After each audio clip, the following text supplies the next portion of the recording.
Good morning. This is KELOLAND on the go with all you need to know in news and weather as you start your day. South Dakota is mourning the loss of Tim Johnson, who represented South Dakota in both the U.S. House and Senate. Following news of Johnson's death, Governor Kristi Noem ordered flags to be flown at half-staff statewide until his burial.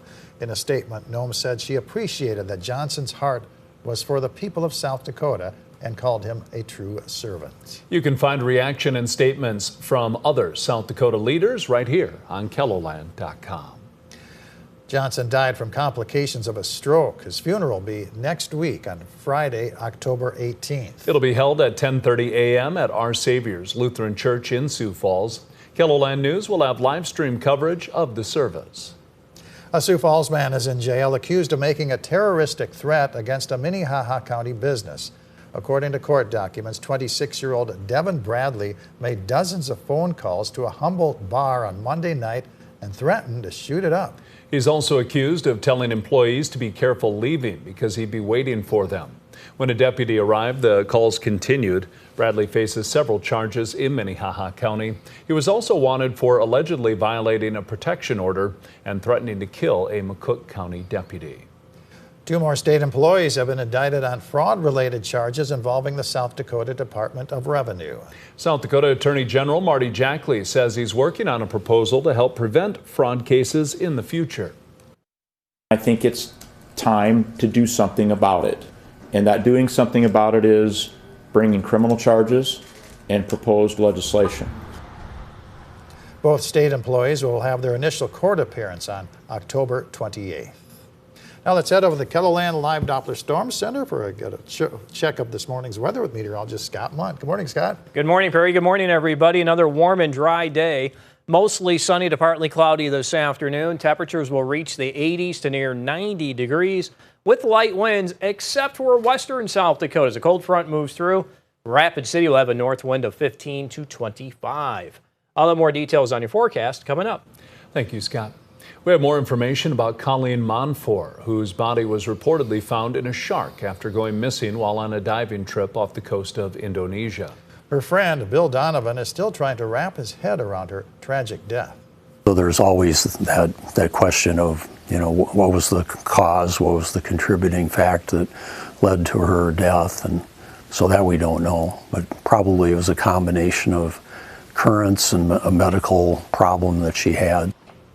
Donovan also says that it's rare for a deadly accident like this to occur while scuba diving.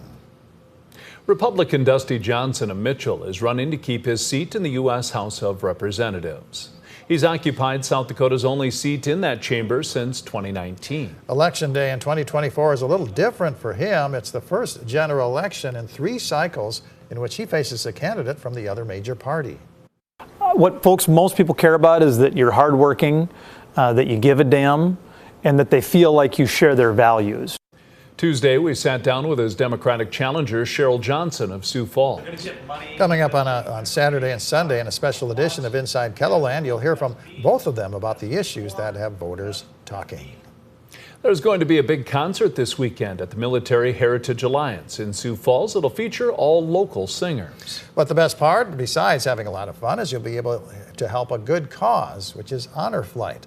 The concert is called Shake, Rattle, and Roll. It'll showcase local singers performing to songs of Jerry Lee Lewis, Chuck Berry, Buddy Holly, and more.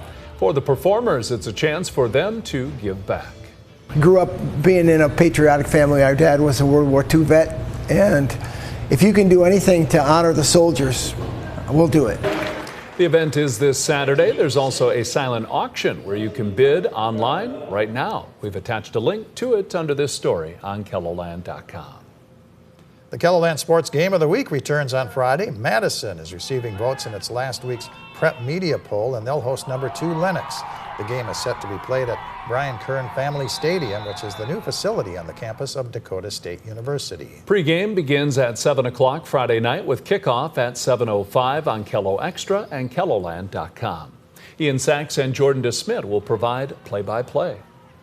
That's a look at some of our top stories. Now let's get one last look at your weather with meteorologist Scott Munt. Scott? And it will cool just in time for those games this weekend. We are looking at a series of cold fronts that will move across Kettleland dry as we do go through this weekend. Each one will knock our temperatures down, probably increase the cloud cover as well. And from time to time, we'll get our northerly winds to pick up at around 30 miles per hour or more. We'll see that for tomorrow afternoon in eastern South Dakota, Minnesota, Iowa. We see these northerly winds around 30. And then for Saturday in the western South Dakota, stronger northwest wind, Rapid City may gust to near 35. And then we'll see those strong wind gusts across eastern Kettleland by the time we do get into Sunday. We're also watching the cooler temperatures for this weekend and going into early next week. Monday and Tuesday, we could have a couple of us stuck in the 50s for afternoon highs. Keep in mind, too, Monday morning, Tuesday morning, we'll have frost across eastern and northern South Dakota, but then temperatures are expected to warm again as we go into the later part of next week. Highs today will reach the 80s to near 90 degrees. Some of us will be close to record, so we'll watch those record books. 50s for overnight lows tonight, and then expect a cooler day for tomorrow with highs in the 60s and 70s. You can always check the details of the 7-day forecast while you're here online. Have a great day.